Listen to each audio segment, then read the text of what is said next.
예, 안녕하세요. 자, 여러분 그러면 이제 마지막 제1회 우편 및 금융상식 그 기출 문제 풀이하도록 하겠습니다. 자, 교재 페이지는 220페이지고요. 자, 시행은 2008년 8월 30일에 시행이 됐던 문제네요.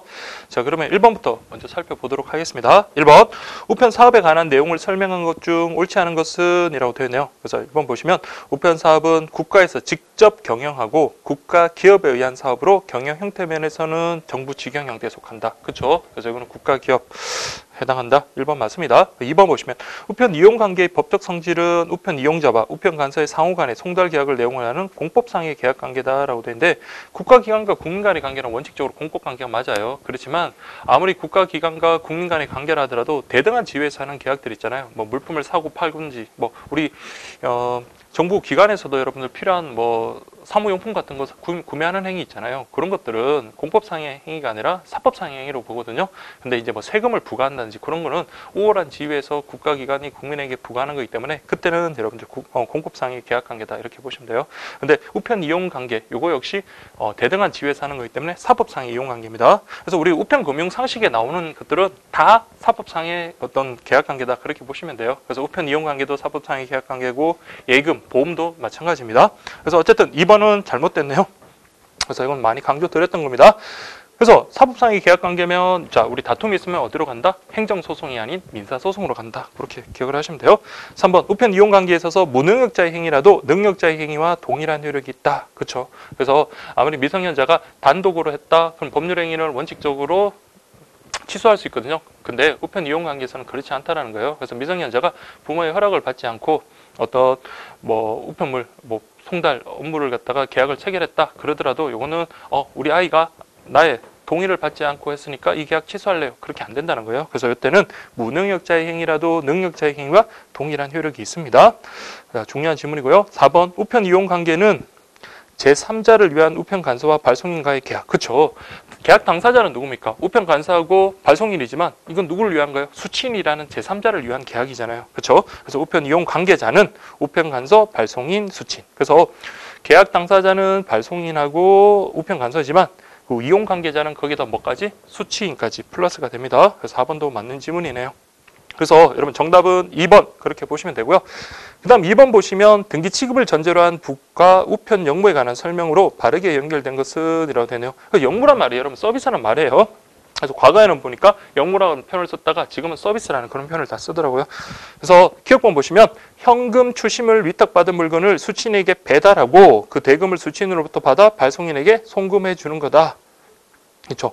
그러면 요거 현금 추심을 위탁받은 거고 그 다음에 대금을 수취인으로부터 받아 발송해 주는 거, 돈을 받아서 돈을 그렇게 해주는 거, 요걸 우리가 대금 교환이라 그럽니다. 그 다음 니은번 민사소송법 나왔네요. 그러면 이거는 뭘로 갑니까? 그렇죠. 특별 송달로 가면 되겠죠. 그래서 민사소송법 규정에 의한 방법으로 송달하는 우편물로서 배달 우체국에서 배달 결과 통보해 준다. 그 다음 3번 보험등기 봉투를 이용해서 우편한 증서, 수표 등을 배달하는 특수취급제도. 그래서 우리 보험등기 봉투 이용하고 그 다음 우편한 증서였으니까 이거는 유가증권 등기 그렇게 보시면 되겠죠. 그래서 보험 관련해서 4가지가 있었잖아요. 그래서 물품 등기랑 뭐 통화등기, 유가증권 등기, 안심소포까지 그렇게 우리가 정리를 했었습니다. 그래서 2번은 정답이 4번 되겠네요. 자, 어렵지 않네요. 그 다음 3번 보시면 자, 손해배상 관한 설명을 옳은 것은 해서 제가 수업 시간에 손해배상 관련해서는 많이 강조를 드렸습니다. 1번 손해배상금은 손해배상금 결정서가 청구권자에게 도달한 때부터 기산하여 3년간 청구하지 않으면 소멸된다. 그렇죠. 어쨌든 그 소멸시효가 적용되기는 돼요. 그렇지만 우리 손해배상, 손실보상 그리고 이용자 실비 지급제도 그런 것들과 관련해서 우리 기산점, 그 소멸시효 이런 건 되게 중요하다고 그랬죠. 그래서 지금 보시면 그 손해배상 결정서가 도달할 때부터 요거는 3년이 아니라 5년이 되겠죠. 5년. 그렇죠. 요거는 5년이고요. 근데 손해배상을 청구할 기간은 어떻게 했습니까? 우리가 그 발송한 날, 우편물을 발송한 날로부터 1년. 그래서 그 두 개를 구분하셔야 된다 했습니다. 그래서 어쨌든 1번은 틀렸고요. 2번 보시면 손해배상 청구는 원칙적으로 누가? 발송인이 신청하는 경우. 그렇죠? 예외적으로 저 수취는 발송인의 승낙을 해서 청구가 가능하다 그랬죠. 근데 지금 보면 지문에서는 발송인이 신청하는 경우에만 그랬으니까 이것도 잘못됐네요. 3번 보시면 손해배상액은 한도액 범위 내에서 실제 손해액을 배상하는 것. 그렇죠. 우리가 그 2014년도 문제 관련해서 계산하는 거 풀었잖아요. 그래서 손해배상 한도액 범위에서 실제 손해액. 그래서 어쨌든 적은 쪽을 배상해준다. 그렇게 보시면 되고요. 보험 취급 시는 그렇죠. 보험 취급했다는 것은 그 가액만큼 배상을 해주는 거니까 신고 가액을 배상한다. 맞습니다. 그래서 한번 정확하게 기억해 주시고 4번 손해배상 청구 기한. 자, 이거 잘 보셔야 돼요. 우편물을 발송한 다음 날이 아니라 발송한 날로부터 1년 이렇게 보셔야 됩니다. 그래서 우리 그 청구 기한 그것과 관련해서 소멸시효 관련해 가지고는 제가 그 우편 금융에 나오는 것들 다 정리해 가지고 여러분들 그렇게 드렸으니까 그 문제집이나 아니면 그 요약집에 제가 그렇게 좀 정리를 해놨거든요. 그래서 여러분들 확인을 해 보시면 되겠습니다. 4번 볼게요. 다음 갈로 안에 들어갈 우편물 송달 기준으로 알맞은 것은 이라고 되어 있네요. 근데 여러분 여기 보시면 그 보통 우편물 같은 경우는 자 우리 그때 그 지난 시간에 그 공부를 했을 때 그 특별 송달 관련해 가지고는 그 통상 우편물이기 때문에 그때는 우리 접수한 날부터 3일 이내라고 그렇게 봤습니다. 여기도 마찬가지네요. 보통 우편물 같은 경우는 접수한 날에 다음 날부터 3일 이내 맞습니다. 3일 이내고요. 3일 이내니까 1번 아니면 4번이겠네요. 근데 이번에 이길 오전 특급이라고 되어 있는데 그 이제 요거는 삭제가 됐거든요. 근데 과거에 여러분들 이길 오전 특급 그냥 참조만 하면 오전이니까 뭡니까? 12시를 기준으로 오전이잖아요. 그렇죠? 그래서 12시 그렇게 보시고요. 당일 특급은 접수 당일 20시 그렇게 보시면 되겠습니다. 그래서 정답은 여러분들 1번 그렇게 체크하시면 되겠고요. 그 다음 5번 보시면 우편물 접수에 관한 설명으로 옳지 않은 것은 자 1번 그 접수와 관련해서 이거 계약 성립 시점이 중요하다고 했죠. 계약 성립 시점을 언제인지 확정을 해야지 우편물이 우편물이 뭐 문제가 생겼을 때 뭐 분실되거나 그렇게 됐을 때 손해배상을 청구할 수 있다고 그랬잖아요. 우편 계약이 성립이 안 됐는데 어떻게 그 손해배상 채무 불이행에 의한 손해배상을 청구할 수 있겠어요. 그러니까 우편물과 관련해서 계약 성립 시점 잘 보셔야 됩니다. 1번 우체통에 투입한 때 그때 접수 시점은 집배원이 우편물을 수집하여 첩부된 우편물의 소인한 때가 아니라 우리 어떻게 봅니까? 우체통에 투입한 때로 보죠. 통설은 투입한 때로 보니까 우체통이 그럼 뭡니까? 투입하면 계약은 성립합니다. 그러면 우체통 그 위에 우체통을 누가 털어가든지 뭐 어떻게 우체통을 뭐 잘못돼 가지고 그 우편물이 분실되면 우리는 계약이 성립됐으니까 충분히 손해배상 가능한 겁니다. 그래서 1번 잘못됐고요. 2번 통상 우편물은 봉함하지 않고 발송하는 경우도 있다. 그렇죠. 엽서 같은 게 대표적인 거죠. 봉함 안 하고 그냥 발송하는 경우도 있고요. 그래서 그 관련되는 그 규칙을 제가 좀 찾아가지고 전문을 찾아서 해설에 넣었거든요. 그래서 2번 한번 보세요. 해설. 통상 우편물은 봉투에 넣어 발송하는 것이 원칙이나 봉함하기 적합하지 아니한 경우에는 포장하여 발송할 수도 있고 우편엽서, 사제엽서, 모사 전송 우편물, 전자 우편물 등은 봉함이나 포장하지 않고 발송할 수 있다. 자, 이것도 여러분 한번 체크를 하시죠. 봉함하지 않고 할 수 있는 것 우편엽서, 사제엽서, 모사 전송 우편물, 전자 우편물. 그렇죠. 상식적으로 생각해도 되는데 어쨌든 이런 것들은 봉함하지 않고 발송할 수 있다. 맞습니다. 그 다음에 3번 발송인이 우편물의 내용을 신고 또는 개봉을 거부할 때는 그 우편물을 접수하지 않는다. 이거 틀렸어요. 지금은 접수하지 않는 게 아니라 접수하지 아니할 수 있다고 경물 바뀌었거든요. 그래서 그럼 무조건 접수를 안 하는 게 아니라 접수하지 아니할 수 있다. 엄연히 다른 거예요. 그래서 여러분들 이렇게 꼭 체크를 해 두십시오. 그래서 제가 정말 그렇나 싶어가지고 또 전문을 한번 찾아봤어요. 그랬더니 그 전문 개정 해가지고 2011년도에 이렇게 출제되기 전에 이렇게 개정되면서 그 제27조 3항에 보니까 이렇게 돼 있더라고요. 발송인이 제1항의 신고나 제2항의 개봉을 거부할 때는 우편물은 접수하지 아니할 수 있다. 이렇게 되어 있습니다. 아니한다가 아니라 아니할 수 있다. 지금 틀렸지만 그 당시에는 맞는 겁니다. 그래서 지금은 어쨌든 답을 요거는 1번, 3번 이렇게 가주셔야 되겠네요. 지금 현재 기준이라면 4번 우편물은 접수한 때부터 우편 이용 관계가 발생하며 그렇죠. 우편 간수와 발송인 사이에 우편물 송달 계약이 이루어진다. 그렇죠. 접수가 되면 이용 관계 성립, 즉 계약이 성립하는 거예요. 그러면 송달 계약이 이루어진다. 맞습니다. 그럼 6번. 자, 이것도 또 1회 때도 출제가 됐네요. 국제우편기구 및 법규에 관한 설명으로 옳은 것은 이라고 되어 있네요. 그래서 보시면 만국우편연합, 즉 UPU의 총회는 자, 총회는 여러분 몇 년마다 올림픽처럼 4년마다 열리죠. 그래서 최고 의결 기간은 맞는데 2년마다가 아니라 4년마다 개최됩니다. 2번 만국우편연합의 상설 기간은 자 관리이사회, 우편 운영이사회, 집행이사회. 자, 집행이사회는 우리 앞에서도 1회 때인가요, 2회 때인가요, 5회 때인가 4회 때 봤듯이 자, 요거는 뭡니까? APPU 기간이었죠. 그래서 2번 아닙니다. 그 다음에 3번 만국우편연합의 화폐 단위는 SDR 맞죠? SDR이고 공식 언어 공용 언어는 뭐다? 영어가 아니라 불어입니다. 공용어는 불어다 이렇게 보시면 되겠고요. 그 다음 4번 국제특급 우편의 교환은 우리나라와 해당 국가들 사이에서 맺은 표준 다자간 협정 또는 양자 협정에 의해서입니다. 이때 협정이라는 건 다른 게 아니라 조약이라는 거예요. 그래서 우리가 EMS 그 교환하고 싶은 나라들이랑 조약을 맺으면 되는 거죠. 그래서 여러 나라가 참가하면 표준 다자간 협정이라 그러고 두 나라가 협정을 했다? 그럼 그걸 양자간 협정이다. 그렇게 되는 거예요. 저 당연한 내용인데 어쨌든 답은 4번 그렇게 보시면 되겠습니다.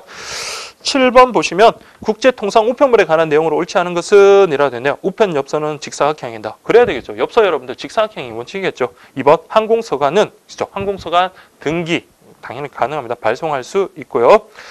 그 다음에 소설 또는 신문 원고는 인쇄물로 취급할 수 있다. 그렇죠. 원래 소설이나 신문 원고는 인쇄물이 아니에요. 그렇지만 인쇄물로 취급할 수 있기 때문에 인쇄물의 어떤 제한 중량이나 그런 것들을 따를 수 있습니다. 그래서 3번 맞고요. 4번 소형 포장물은 소형 포장물은 발송 절차가 소포에 비해서 복잡하다. 자, 여러분 소포보다 소형 포장물은 어때요? 작은 부피를 가진 거잖아요. 그러니까 요거는 발송 절차가 복잡한 게 아니라 더 간편하죠. 더 간단하다. 이렇게 가야 되겠네요. 그래서 정답은 여러분들 4번 그렇게 가면 되겠네요. 그 다음에 여러분들 8번 보세요. 자, 8번 보시면 우편물 배달의 특례에 관한 설명으로 옳은 것은 이라고 되네요. 자, 1번. 제가 요거는 일단 한번 설명드릴게요. 동일 건물 내에 수취인에게 배달할 모든에다가 한번 체크를 하시죠. 모든 우편물은 관리사무소가 없으면 관리사무소가 없는 경우에 우편 수취함에 배달한다라고 되어 있는데 근데 이거는 자체가 틀렸죠. 왜냐하면 그 동일 건물 내에 수취인에게 배달할 때는 우리 어떻게 됐습니까? 그 관리사무소 그 다음에 접수처 또는 관리인에게 그러니까 관리사무소가 없을 때 그 우편 수취함에 배달한다. 그거 아니에요. 그냥 관리사무소에 주든 아니면 우편 수취함에 넣든 아니면 접수처에 주든 그건 선택이에요. 지금 이게 대등 관계 있잖아요. 이 보충적 관계가 아니에요. 그래서 그렇게 해석을 하시면 될 것 같아요. 그래서 모든 우편물이라는 말도 틀렸고요.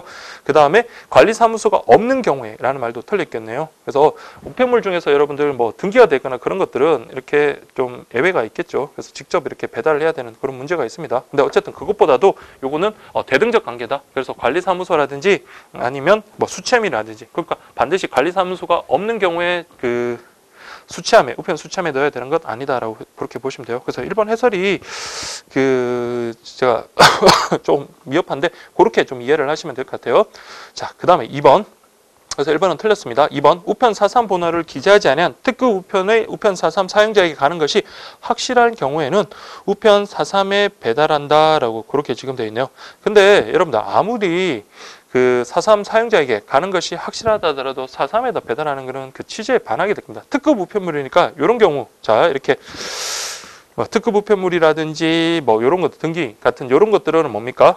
주소지에 배달하는 게 원칙이에요. 그래서 주소지에 직접 가서 여러분 사인 받고 그렇게 하는 게 원칙이겠죠. 그래서 2번은 잘못됐습니다. 다음 3번 보관 우편물의 교부 기간은 우편물에 도착한 다음 날부터 계산하여 10일 특별한 사유가 있으면 30일 범위 안에서 연장할 수 있다. 벌써 5회 시험 중에 3번이 나왔어요. 그래서 원칙적으로는 10일이고 30일의 범위 안에서 뭡니까? 연장할 수 있다. 그래서 최장기간 40일까지 그렇게 나왔죠. 그래서 정답은 3번이네요. 4번 수취인에게 주소지와 다른 시에 거주하는 자 보세요.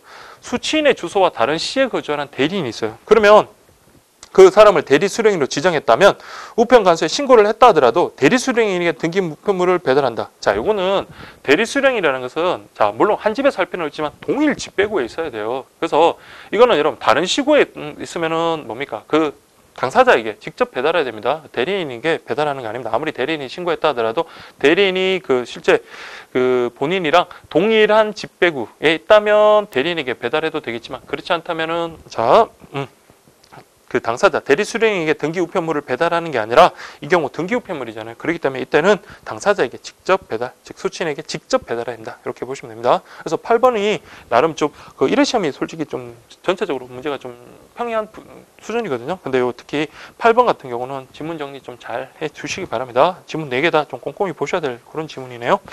자, 9번 보시면 자, EMS에 대한 설명 옳은 것은 1번 국제 특급 우편물 접수는 전국 모든 우체국에서 가능하며 그렇죠. EMS는 모든 우체국에서 가능합니다. 심지어 EMS 보니까 야구장에도 보니까 여러분들 그제 보니까 그 광고판이 있더라고요. 그래서 전국 모든 우체국에서 가능하며 업무 취급 조건, 취급 관서 등은 관할 지역의 최신천장이 정한다라고 되네요. 자, 이거는 EMS 요거는 관할청장의 최신청장 아니고 요거는 자 미래창조과학부 장관이 정합니다. 이것도 기억을 하십시오. 그래서 우리 아까 이용자 실비지급제도는 우정사업본부장이 정했듯이 여기 보시면 국제특급 우편물 관련해서 이런 취급 조건이나 그런 것들은 미래창조과학부 장관이 정한다.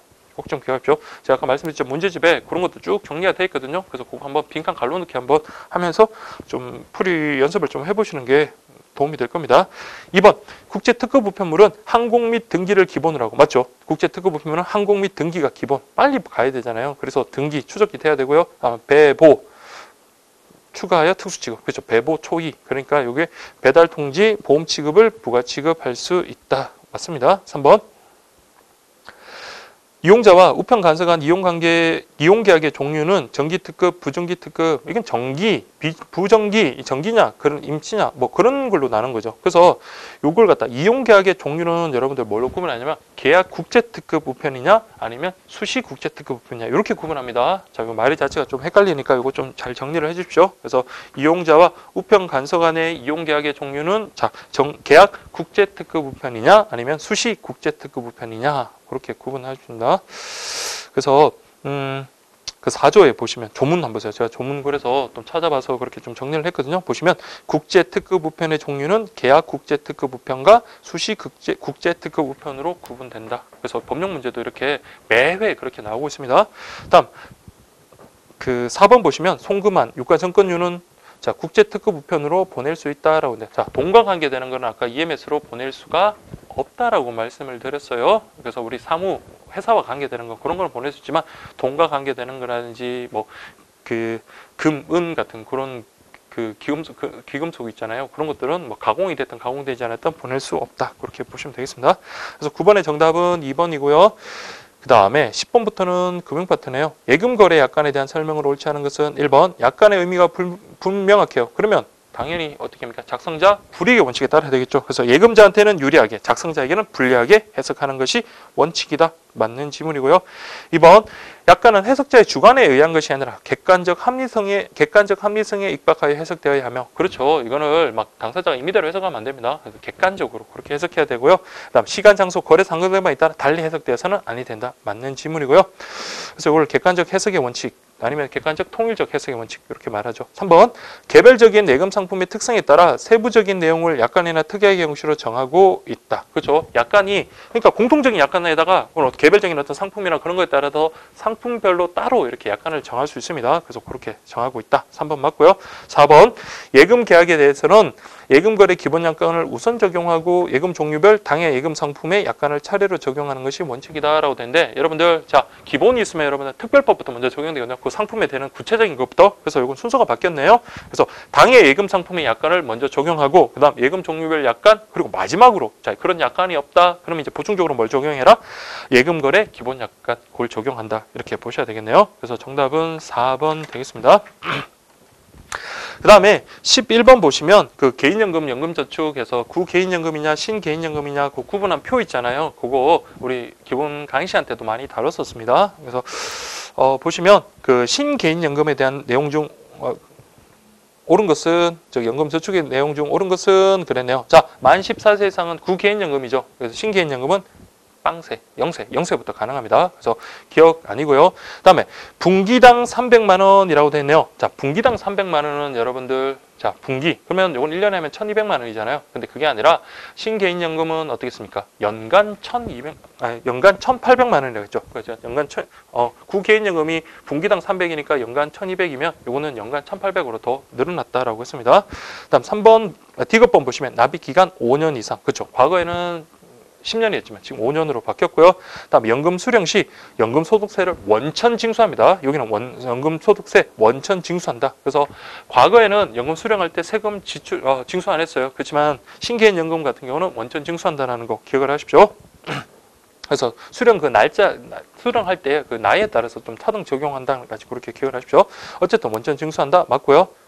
그럼 D가 리얼이 맞네요. 그 다음에 50세 이후부터, 만 50세 이후부터 연금 수령이 아니라 신개인연금은 55세 이후부터 수령하고요. 그 다음에 그 세액공제와 관련해서 연간 납입액의 40%, 72만 원 한도가 아니라 자 400만 원 한도에서 12 내지 15% 한도로 그렇게 세액공제한다. 그렇게 정리하시면 됩니다. 그래서 이 정답은 2번이고요. 거기 해설에 쭉 그 관련된 내용 그 해설 그 표랑 그렇게 집어넣었으니까 뭐 확인하시면서 다시 정리 한번 하시면 되겠습니다. 그 다음 12번 보시면 현재 판매 중인 장기주택 마련 저축보험에 관한 설명을 옳지 않은 것은 자, 제가 지금 처음 그 작년에 강의를 맡았을 때 이거 뭐지? 라는 생각이 드는데 그때 이제 보니까 이게 있더라고요. 처음 그때 이제 그 2008년도 시험 칠 때. 근데 지금은 여러분 이거 없습니다. 시행되고 있지 않으니까 이건 그냥 삭제해 주십시오. 삭제하시고 혹시라도 나는 이거 문제 한번 풀어보고 싶다 싶은 분은 그때 그 관련되는 내용 제가 또 여기다가 해설도 집어넣었거든요. 그 관련되는 자료를 넣었으니까 한번 그냥 보기만 하시고 근데 안 보는 게 좋을 것 같습니다. 그냥 요거는 삭제하시고요. 그냥 이런 문제가 있었다 정도만 확인하시면 되고요. 그 다음 13번. 이럴 때도 금리 문제가 나왔는데 이때는 금리에 대한 어떤 용어들이라든지 아니면 간단한 어떤 금리에 대한 개념들을 그냥 물어보는 그런 수준에 그쳤네요. 1번 보시면 명목금리는 물가 상승에 따른 구매력 변화를 감안한 게 아니라 명목금리는 뭡니까? 물가 상승률을 전혀 반영하지 않은 겁니다. 실질금리가 여러분 물가 상승률을 반영한 거죠. 그래서 실질금리란 명목금리에서 물가 상승률을 뺀 게 바로 실질금리라고 했고요. 2번 실질이자 소득은 같은 금리 수준 속에서 물가 상승률이 낮을수록 늘어나게 된다. 그렇죠. 만약에 자 실질금리, 실질이자는 뭡니까? 명목금리에서 뭘 뺀 거죠? 물가 상승률을 뺀 겁니다. 물가 상승률을 뺀 거다. 그러면 지문에서 보시면 보세요. 같은 금리라면 물가 상승률이 작으면 작을수록 그러니까 적게 빼잖아요. 적게 빼니까 뭐가 커진다? 실제 금리는 커집니다. 그래서 실질 이자 소득은 같은 금리 수준에서는 물가 상승률이 낮으면 낮을수록 늘어나게 된다. 맞는 지문이죠. 그래서 여기 2번이 맞고요. 3번 단리, 복리 등의 이자 계산 방법이나 이자에 대한 세금 부과 여부 등에 관계없이 표면금리와 실효금리는 동일하다라고 되는데 표면금리는 뭡니까? 그냥 말 그대로 내가 어떤 예금을 했을 때 그냥 딱 지키는 금리 있잖아요. 그래서 뭐 세금이나 그런 거 안 뗀 금리 그게 바로 표면금리고 실효금리는 뭡니까? 내가 실제로 수령하는 금리 그게 바로 실효금리잖아요. 그러면 세금에 의해서 원천 징수되면 실효금리는 그 표면금리보다 낮아지겠죠. 그래서 동일하다는 말은 틀렸습니다. 4번 채권 가격이 떨어지면 채권 수익률은 반대가 되죠. 채권 가격이 만약에 떨어져 버렸어요. 그러면은 그 만기 때 받는 금액보다 채권 가격이 어쩌죠? 이게 만약에 자 채권 가격이 100만 원짜리인데 채권 가격이 지금 70만 원 이런 식으로 떨어졌을 때 차익이 30만 원인데 만약에 100만 원이고 채권 가격이 60만 원으로 떨어졌어요. 그러면 수익률은 더 어떻게 돼요? 더 높아지겠죠. 그래서 채권 가격하고 수익률은 반비례합니다. 그래서 4번 채권 가격이 떨어지면 채권 수익률은 높아지게 되고 채권 가격이 오르면 채권 수익률은 낮아지게 된다. 네, 그렇게 보시면 되겠죠. 그 다음 14번 보시면 카드 종류별 특징에 대한 설명으로 옳은 것은 1번 선불카드는 법에서 정한 발급 한도에 제한이 없다라고 되는데 자 선불카드도 발급 한도 제한이 있습니다. 그래서 여기 보면 50만 원이고요. 제가 저 마지막 그 종강 시간 때 지난주 일요일에 했죠. 그때 설명드릴 때 자 원래는 50만 원인데 여러분들 어때요? 근데 이게 실지 명의가 확인됐을 때 실지 명의 그래서 실지 명의는 여러분들 어떻게 해요? 하나, 둘, 셋, 네 개죠. 네 글자니까 그래서 뭐 200만 원 해서 그냥 우스갯소리를 했는데 근데 나름 의미가 있어요. 왜냐면 좀 말이 좀 빨랐는데 왜냐하면 자 여러분 300만 원하고 헷갈리면 안 돼요. 그래서 이거는 200만 원이다. 그렇게 좀 기억을 하십시오. 그래서 선불카드는 발급 한도가 원래는 50만 원인데 실지 명의가 확인됐다. 실지 명의 그러면 요거는 200만 원까지 할 수 있다. 그렇게 보시면 돼요. 그래서 1번 어쨌든 틀렸고요. 2번 직불카드 사용 금액은 후불결제. 직불카드는 자 후불결제는 신용카드가 후불결제 방식이죠. 요거는 어때요? 제가 어떤 물품을 구매하면 바로 입금이 돼버리잖아요. 우리 통장에서 빠져나니까 이거는 즉시 결제 방식이죠. 즉시 결제 방식. 그 다음에 3번 죄송합니다. 선불카드는 카드에 저장된 금액 내에서만 이용이 가능하다. 그렇죠. 선불카드는 뭐 카드 저장된 범위 내에서 금액 범위 내에서만 이용 가능하다. 맞고요. 4번 직불카드는 할부 구매, 현금 서비스, 현금 인출이 불가능하다. 그렇죠. 할부 구매랑 현금 서비스 같은 어떤 신용 공여 기능은 안 되겠지만 이것도 역시 우리 현금카드 생각하시면 되죠. 현금 인출은 가능하겠죠. 그래서 앞에 그 두 개는 불가능하겠지만 현금 인출은 가능하다는 점에서 4번도 틀렸네요. 정답은 여러분들 3번 그렇게 보시면 되겠고요. 그 다음에 또 15번 자, 보험료 구성. 참 보험료 구성 많이 나온다. 그쵸? 보험료 구성. 1번. 보험계약자가 보험자에게 내는 보험료를 영업보험료. 그쵸? 가장 우리 표에서 제일 앞에 있는 그 영업보험료. 그래서 순보험료하고 부가보험료는 나뉘잖아요. 그래서 순보험료와 부가보험료로 구분된다. 1번 맞고요. 2번. 만기 보험금에 지급 재원이 되는 보험료를 저축보험료. 그쵸? 저축보험료를 만기 보험금에 지급 재원이 되는 걸 저축보험료. 요거 역시 순보험료이기 때문에 예정 이율에 기초하여 계산한다. 맞습니다. 그래서 예정 사망률과 예정 이율에 기초하니까 이것도 맞는 지문이에요. 3번. 위험보험료는 위험사고에 따르는 지급 재원으로서 순보험료. 그쵸? 그러니까 순보험료에는 그 위험보험료와 만기보험료가 있으니까 위험보험료는 순보험료에 해당하며 역시 예정 위험률에 기초한다. 그쵸? 예정 위험률과 예정 이율에 기초를 하는 거죠. 그래서 예정 위험률에 기초한다. 그렇게 보시면 되겠고요. 4번 부가보험료는 신계약비, 유지비, 전산비. 자, 여러분 전산비는 없습니다. 전산비가 아니라 수금비죠. 수금비로 구분하며 이건 예정사업비율. 예정사업비율에 기초하는 걸 맞는데 그 전산비 때문에 틀렸네요. 그래서 15번의 정답은 4번 되겠습니다. 그 다음에 여러분 16번 보시면 자, 일반적으로 보험계약의 당사자라는 것은 계약 체결하는 그 주체, 당사자를 말해요. 그래서 보험자하고 보험계약자를 말합니다. 그래서 보험모집인, 보험대상자, 보험금을 받는 자 이런 사람들은 당사자가 아니죠. 그래서 이거는 넓은 의미에서 어떤 관계자는 될 수 있겠지만 당사자는 안 됩니다. 그래서 또 당사자 같은 경우는 보험자, 보험계약자, 피보험자, 보험수익자 이렇게 가야 되겠죠. 2번 보험자가 청약과 함께 보험료를 받고 청약을 승낙하기 전에 보험사고가 생긴 때에는 해당 청약을 거절할 사유가 없는 한, 그러니까 거절할 사유가 있었다면 책임을 면하지만 거절할 사유가 없었다면 책임을 진다. 이걸 우리가 뭐라고 그랬어요? 승낙 전 사고 담보 그랬습니다. 그래서 2번이 맞고요.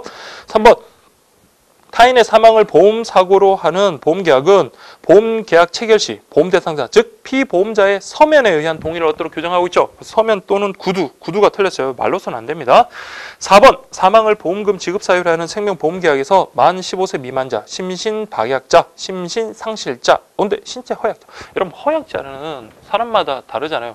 제가 봐도 뭐 어떤 분은 건강할 수도 있지만 뭐 겉은 건강해 보여도 좀 속은 좀 약한 분도 있을 거고 사람마다 다르잖아요. 그래서 뭐 그러니까 이거 허약자라는 그 자체는 여러분 너무나 추상적인 개념이고 그래서 이런 거는 신체 허약자 같은 경우는 자 보험 대상자에서 제외되는 사람이 아닙니다. 그래서 여기는 자 15세 미만자, 심신상실자, 심신박약자 해가지고 신체적으로 그런 걸 따지는 게 아니라 정신적으로 따져요. 그래서 심신상실, 심신박약, 그다음 15세 미만 그렇게 보시면 되겠습니다.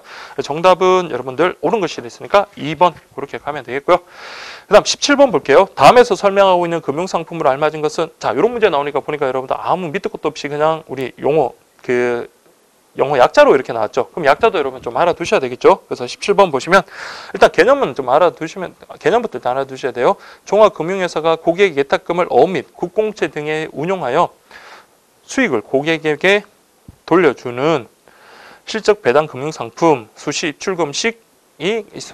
입출금이 가능하다. 그러면 여러분 수시 입출금이 가능한 6가지 딱 기억을 하시고 그 다음에 어음이다. 왔네요. 어음. 그러면 이건 어음 관리 계좌다. 이렇게 좀 보시면 되겠습니다. 그래서 어음 국공채 등의 운영해서 수익률을 갖다 그렇게 주는 거다. 배당하는 거.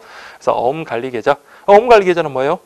그렇죠. CMA 이렇게 돼야 되겠네요. CMA. 그래서 이거는 1번 이렇게 보시면 되겠습니다. 뭐 CD, RP, 양도승 예금증서 환매조건부 채권, MMDA는 뭐죠? 시장금리부, 수시 입출금식 예금 뭐 이런 식으로 그 영어 약자에다가 이런 개념도 좀 알아두셔야 돼요. 자, 그 다음 18번 보시면 금융상품별 가입 대상 특징 및 예금자 보호법에 의한 보호 여부에 관한 내용으로 옳지 않은 것은 이라고 되네요. 자, 1번 보시면 주가지수 연동이란 말이 나오면 이거는 은행에서만 취급한다 그랬죠. 자, 가입 대상 제한이었고요. 특징은 이율이 그죠 주가지수에 연동한다. 근데 예금자 보호법에서 보호되지 않는 건 여러분들 우리 그 입출금익 자유로운 예금이랑 예측시 예금에서 오른쪽에 2개씩이었잖아요. 그렇죠? 근데 지금 보면 주가지수 연동 예금은 우리 앞에서 3번째였나요? 4번째였죠. 4번째. 그래서 가계당자 수표 다음에 가계당자예금 다음에 그 주가지수 연동 정기예금 있나요? 그래서 어쨌든 요거는 비보호가 아닙니다. 요거는 보호가 되는 겁니다. 그래서 정답은 여러분들 1번 이렇게 보시면 되겠네요. 다음 2번 저축예금 개인 수시 입출금식 예금 보호되고요. 그 다음에 가계 우대 정기예금은 빠졌는데 그냥 가볍게 한번 보시고 4번 CD. 자, 가입 대상 제한이 없고 무기명. 그렇죠. CD 같은 경우는 무기명이에요. 그래서 이름이 특정돼. 채권자 이름이 이름이 기록이 기재가 안 돼 있어요. 그래서 그것을 점유한 사람을 권리자로 보는 거예요. 그래서 우리 약간 면책과 관련해 가지고 CD를 갖다가 우리 금융기관에 줬을 때 진정한 권리자가 아니더라도 그 점유자에게 그 예금을 지급했다면 은행은 면책된다라고 했잖아요. 그래서 무기명 양도 가능. 그 다음에 비보호. 그러니까 CD랑 RP 요거는 둘 다 HC 예금으로서 예금자 보호가 되지 않는다라고 했습니다. 그래서 정답은 1번 되겠네요. 자, 그 다음에 여러분 또 보시면 19번 보시면 그 또 역시 관한 내용 중 이거 보시면 과거에는 그 우편하고 관련 없는 그런 지문들 내놓고 어쨌든 뭐 독해 문제를 그렇게 냈어요. 그래서 보시면 내용 중 옳지 않은 것은 이라고 그렇게 되어 있네요. 역시 독해, 해석, 옳고 그름 판별하는 문제고요. 그러니까 내용 해석 문제입니다. 그다음 20번 관련해서 괄호 안에 들어갈 문맥 및 어법상 알맞은 단어는 이라고 그렇게 지금 되어 있네요. 그래서 요거는 저기 보시면 뭐 수고 같은 그런 개념이에요. 그래서 요거는 좀 공부를 좀 하신 분들은 그렇게 짧게 이렇게 보실 건데 그래서 요것도 뭐 문법, 뭐 수거, 뭐 관련되는 그런 좀 비슷한 유형의 문제입니다. 그래서 어쨌든 이렇게 보시면 그 기출 문제 그 2008년부터 2016년도까지 5회차 우편금융 상식 문제 풀이를 다 했거든요. 그래서 여러분들 아까 제가 서두에도 말씀드렸던 것처럼 제일 첫 시간에도 말씀드렸던 것처럼 가장 좋은 문제는 여러분들 그 기출 문제입니다. 그래서 이게 우편금융 상식뿐만 아니라 그 한국사든 그 컴퓨터 일반이든 아니면 뭐 다른 직렬도 마찬가지예요. 그래서 고시 시험이든 공무원 시험이든 마찬가지고 그래서 기출 문제는 그냥 단순히 한번 풀어본다는 개념이 아니라 그 문제가 그러니까 내가 기본서를 보면서 이게 나왔지 정도를 숙지할 정도로 계속 반복을 하셔야 돼요. 그래서 그 기본적인 내용에서 조금씩 변형이 되는 경우가 상당히 많거든요. 그렇기 때문에 기출 문제를 한번 나왔다고 배제를 하는 게 아니라 나왔으면 그 부분에 해당되는 내용 안 나왔던 부분까지 같이 찾아보는 식으로 그렇게 여러분들이 정리를 하시면 분명히 여러분들이 같은 공부 시간을 투자하더라도 효율적인 그런 공부가 될 거고 점수 획득에도 유리할 겁니다. 그래서 제가 뭐 당부드리고 싶은 거는 기출 문제 가급적이면 계속 반복해서 풀고요. 그리고 이 기출 문제의 해설도 모르겠습니다. 어쨌든 뭐 최고까지는 아니래도 당연히 최고는 아니겠죠. 어쨌든 제가 정말로 최선을 다해가지고 그 기출 문제 해설을 좀 달았거든요. 그래서 뭐 간단하게 달고 그런 문제가 아니라 좀 나름 최선을 다해가지고 여러분들 공부하시기 좀 편하도록 그렇게 달아놨으니까 여러분들이 뭐 해설도 좀 참조를 하고 기본서도 참조를 해가지고 여러분들 그 수험생활 하는데 많은 도움이 되었으면 좋겠습니다. 자, 어쨌든 1회부터 5회까지 여러분들 그 수업 들으시느라고 고생하셨고요. 그 다음에 뭐 기출 강의가 아닌 뭐 다른 강의로도 여러분들 계속 만나 뵀으면 좋겠습니다. 네, 수고하셨습니다.